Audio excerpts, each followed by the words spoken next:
Kind old woman. There was once an old woman who went to the forest daily to look for firewood. One day, she heard a deep groan when she was gathering fallen branches. It sounded like a large animal.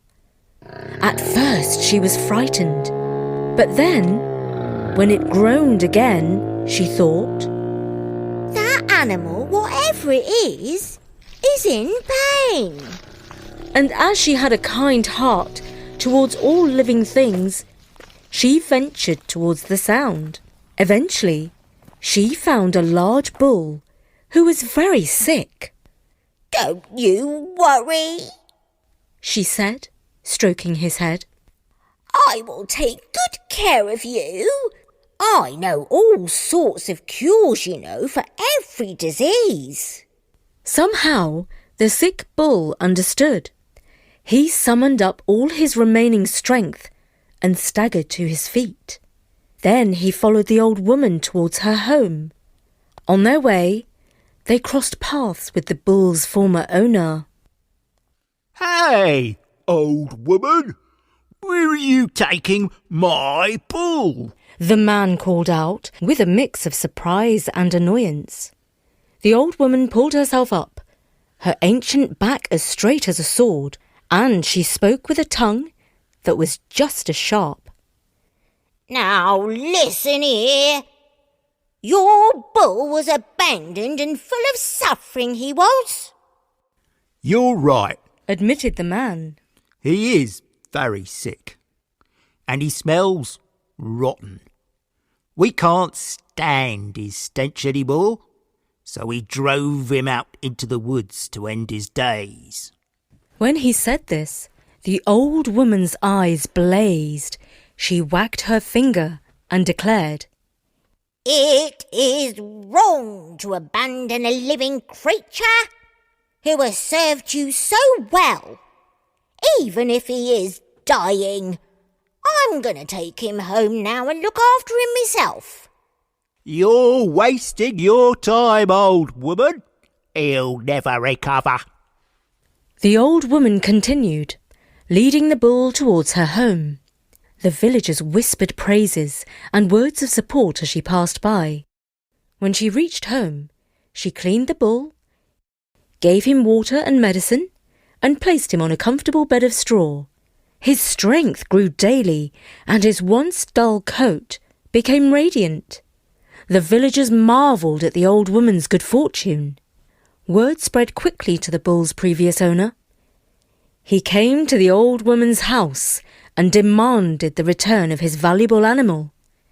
But the old woman stood her ground, telling him firmly, "In days of despair and sickness deep, this bull you abandoned left to weep.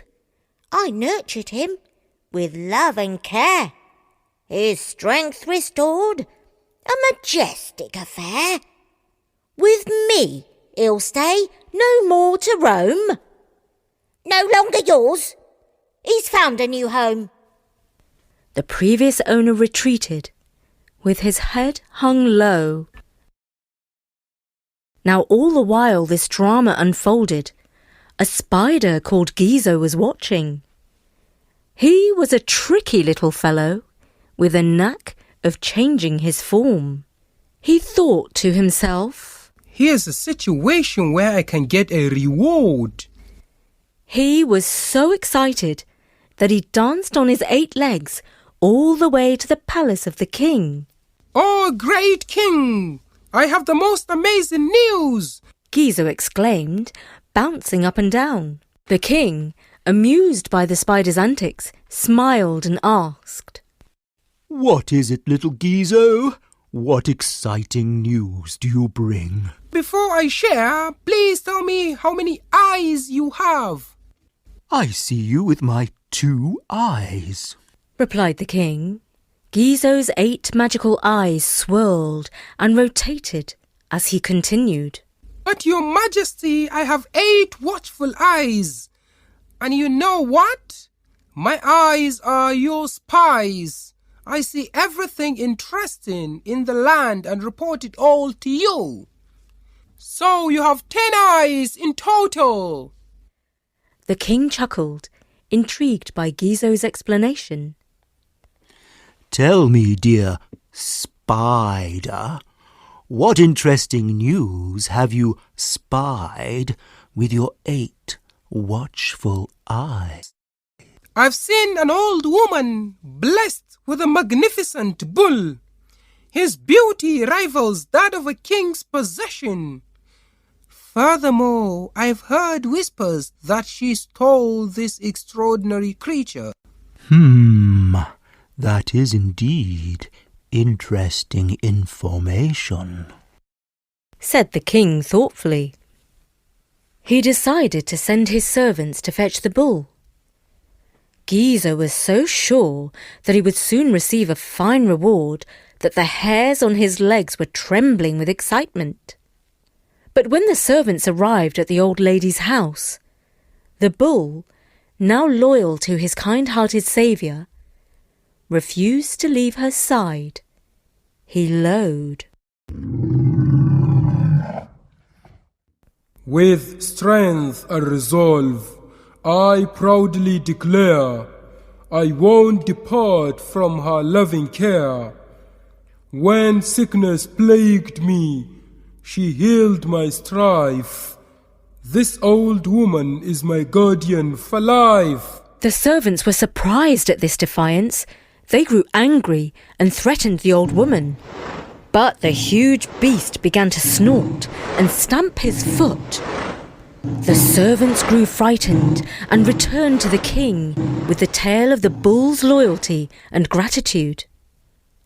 And so the king gave up the idea of confiscating the bull from the old lady, and Gizo did not get his reward. That old woman has got the better of me for now, he said, and then he thought, I still have more spider tricks up my many sleeves. And so, with a bounce in his step, he scurried back to the old lady's village. His 8 fuzzy legs, ticklish with excitement, started doing what they did best, catching whispers and secrets floating on the breeze like an antenna. The village people said that the old woman was doing very well for herself. 3 beautiful young girls now lived with her and looked after her. They did all her work, gathered firewood, gathered food, cooked and cleaned. This is most interesting, thought Gizo to himself. I shall find out more. And so he went to the old woman's house, disguised as a beggar. He held out his bowl and pleaded, Please, old woman, I have heard you have a kind heart. Give me some food, for I am hungry. The beggar's plight touched the old woman. She clapped her hands, and Gizo saw 3 girls jump out of the belly of the bull. Girls, fetch some porridge for this poor beggar, commanded the old lady. And one of the girls took the beggar's empty bowl to the barn and filled it with food. This is most interesting indeed, whispered Gizo to himself. There is a reward to be gained from this wondrous story. And so Gizo scampered back to the palace and hailed the king, saying, Sire, I bring you captivating news. But before I share, tell me how many ears do you truly possess? The king replied, Why, Gizo, I am listening to you with my 2 ears. Indeed, your majesty, you may only have 2 ears, but in truth, you possess 10. My 8 keen legs are your listening posts. I detect every murmur, every whisper that stirs the air, and relay everything interesting to you. Chuckling, the king replied, Gizo, tell me what news you have heard with your 8 hairy legs. And Gizo revealed, "Oh, great king! I have heard something extraordinary. The old woman has 3 remarkable girls who possess unmatched beauty and skills. Each of them is fit to marry a king." That is indeed interesting news. said the king. If you can bring one of the girls to me, and she is as beautiful and skillful as you say, I shall marry her, and you shall have a reward. This time Gizo left nothing to chance. He transformed himself into the appearance of a high-up official, the right-hand man of the king. Then he travelled to the village of the old woman. The 3 girls saw Gizo approaching the house, dressed in his fine court uniform. They immediately changed into their best clothes. They wanted to look their finest for such an honoured guest. He knocked on the door and asked the old woman for water. She invited him in. Gizo sat down in the cosy abode. The old woman turned to the first of the girls. "Dearie, could you please fetch some cool water for our esteemed guest?"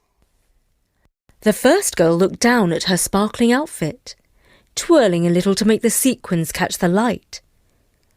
"Oh, I can't," she pouted playfully. "I'm wearing my grandest gown. If I fetch water from the well, it might get all, splishy-splashy." Not missing a beat, the old woman turned to the second girl with the same request.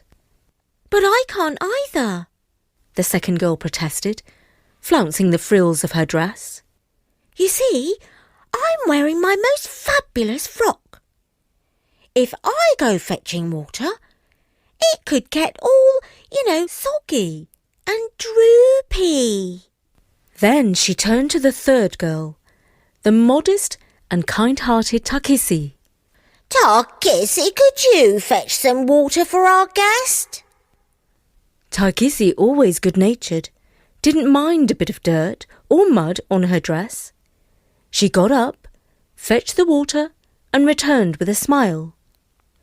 Once she was back, Gizo announced, "Takis, the king wants to marry a kind and beautiful girl like you." Takisi turned to the old woman for advice. After a moment, she answered, "I'd be honoured to meet the king." When the king met Takisi, he was taken aback by her striking beauty and wisdom. Overjoyed, he forgot all about Gizo's reward. He and Takisi wed, living happily, though not quite ever after. After some time had passed, the king had to leave the palace to go and fight a war. While he was away, the women in the palace, including the king's aunts and sisters, bullied Takisi, for they were very jealous of her beauty and the king's love for her. They made her work, and work, and work, no matter how hot it was or how tired she was. Takisi began to grow weaker and weaker, and she even started to melt in the heat. In despair, she spoke to a little bird and asked him to fly to the king and tell him of her suffering. The bird flew straight to the king and sang in his ear. "They work her to the bone, the pain she cannot bear. In the palace, torment and cruelty fill the air. Takitsi, the queen, weakens day by day. Melted by the heat, her spirit begins to fray." When the king heard the news, he was greatly alarmed. He thanked the bird for his loyalty and rewarded him. Then he left the battlefield and rushed home, where he found his Takise in a terrible state. She had become so hot and tired that she had melted into a puddle. In despair, he did not know what to do. He wept and cried. Oh, you cruel palace people who bullied my beloved queen. Now it so happened that Gizo the spider had seen all this, and he thought, In every crisis there is an opportunity. Now I shall surely get my reward. So he rushed to the old woman's house and told her everything that had happened. She immediately came to the palace with her herbs and medicines, which she poured into the puddle. The water sprang up like a fountain and took back the form of the lovely Takisi. The king was overjoyed to see his queen again and could not thank the old woman enough. You must come and live in the palace, and all will give you respect like my own mother. The old woman smiled and replied with grace, I am content in my humble dwelling place. The joy of seeing Takise restored is my reward. No need for riches or a palace. My heart is assured. Hey, what about me? Where's my reward? asked Gizo. But the king was far too busy getting ready for his wonderful future life with Takisi to remember the tricky little spider. And I would like to say Gizo the spider learned a good lesson from this story. Do you think that from then on he resolved to use his cleverness only for good, kind and unselfish schemes? I'm not so sure. Are you?